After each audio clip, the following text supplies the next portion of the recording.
Now we'll go back to the cool season part of the country. So traditionally, a lot of sports fields in the country and in other parts of the world are mixes of bluegrass and ryegrass. And there is a lot of science out there about how much ryegrass to how much bluegrass, pounds, percentages, seed counts. Most of it shows consistently that perennial ryegrass in percentages higher than 20% are damaging to the bluegrass. So if your goal is to have a bluegrass field with all the benefits to the sport, to the sporting players, perennial ryegrass is damaging. But at the same time, perennial ryegrass gives you the ability to repair much more rapidly than bluegrass, to fill in, to cover, to get it to sprout and germinate. So we're going to have to play off of that. We're going to give you another tool to work on this today that will play in with this and maybe go another step further. So looking at ryegrass, why do we put it into the bluegrass fields? Or why, when the field was planted new, they planted a bluegrass field with a little bit of ryegrass, but for the next 20 years they only seed more ryegrass and more ryegrass, or they seed a little bit of bluegrass continuously with a lot of ryegrass in there. And it's all about quick establishment. They're trying to get the field back playable, visible playable, if not footing playable, and ryegrass does the trick. So it has a dark green color, it has decent salt tolerance, it does have some attributes that are beneficial, but it's not the preferred footing or the preferred base field for most of your sports. A bluegrass would be much better in this part of the world. So disadvantages with the ryegrass. We know consistently that it dominates the mix, and whether this is from shading because it germinates quicker, whether it's from competition for nutrients.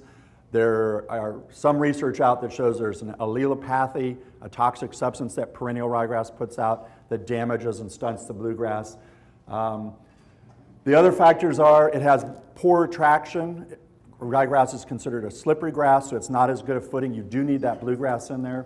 And it has less shade tolerance than other turf species. So if, again, you're dealing with an enclosed stadium or a stadium with, even if it's just a local high school with some stands on the west side, that's blocking some sunlight on the field. So ryegrass is only a good choice because of the quick establishment, maybe not for any other factors. It's got more against it.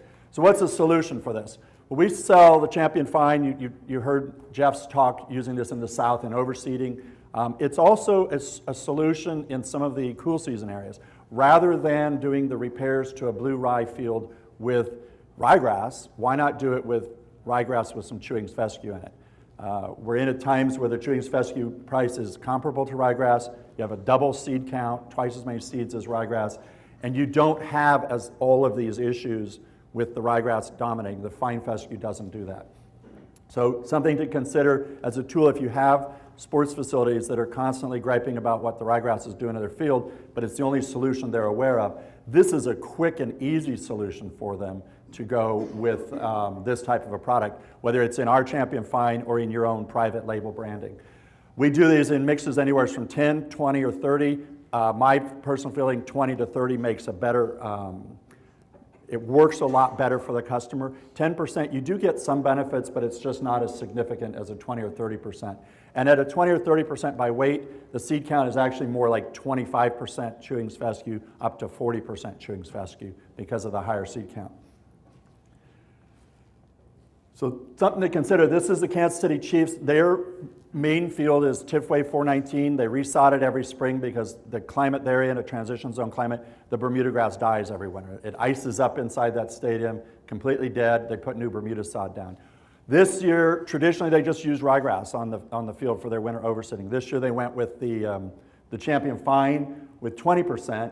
And the big issue for Andre Bruce, the turf manager here, is they've increased the size of this stadium over the last 5 years. It's taller. There's a larger scoreboard on the south side. So his shade issues on the field have gotten worse and worse in the last 5 years. He has sidelines that hardly see any sun. The south end zone doesn't get very much sun at all. And what he was hoping that where ryegrass was failing under these situations in his fall play, that the chewings fine would work, and it did. He had really good success. The establishment was fantastic, and then as he progressed into the late fall with some later games than they were expecting, some tournament play, the chewings fine held up for them. Also, they had colder temperatures than usual, and here's the fine fescue again, giving you better growth under cold soil temperatures and cold air temperatures. So this is using it in an overseed situation in sports. But it works the same in a permanent situation. So here's the Denver Broncos, which is a predominantly bluegrass mixed with some ryegrass in there. Add some chewing fescue into this to get some better shade tolerance in that stadium and increase the footing, and forget using some ryegrass or use less ryegrass to repair. Here's a baseball field, again, the high stadium where it's constantly shaded. Ryegrass is not going to thrive in that situation. It's going to be weak, spindly. Bluegrass, some bluegrasses are shade tolerant, but they're just not the best choice. Here's a tool that you can supplement for your customers. And again, we take this back to a low maintenance situation. This can be your local county, your public schools. Some of the areas in the country are going to a community sports complex where the schools play on it, again, playing harder and heavier than it used to when each school had their own fields. So whether it's public soccer field or playgrounds, adding that fine fescue into the local blue or the local blue rye mix is going to be beneficial. And lastly, if they've already got a field that's in pretty good shape, just seeding some fine fescue into an existing bluegrass, ryegrass field, adding some fine fescue into their next interseed, the next time they run some cores, it's going to do the same thing. It's going to increase the quality of the overall field, and we're not seeding more ryegrass in there, which keeps knocking down your percentage of bluegrass. We're adding something that's going to benefit them with long-term wear tolerance, genetic diversity. If they get a disease that's running across the blue and the rye, having some fine fescue plants mixed in there will break up the disease pattern. And the fine fescue also has a natural weed control. It exudes a substance in the roots that prevents quite a few weeds from germinating. There's a lot of research. We've got an article on our website that talks about this. So higher seed count, again, you're getting more plants than you would with just ryegrass to repair that field.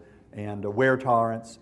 There's been some research done in Wisconsin and some of the other northern tier states showing that for sports field use, fine fescues, especially mixed with bluegrass, excellent wear tolerance.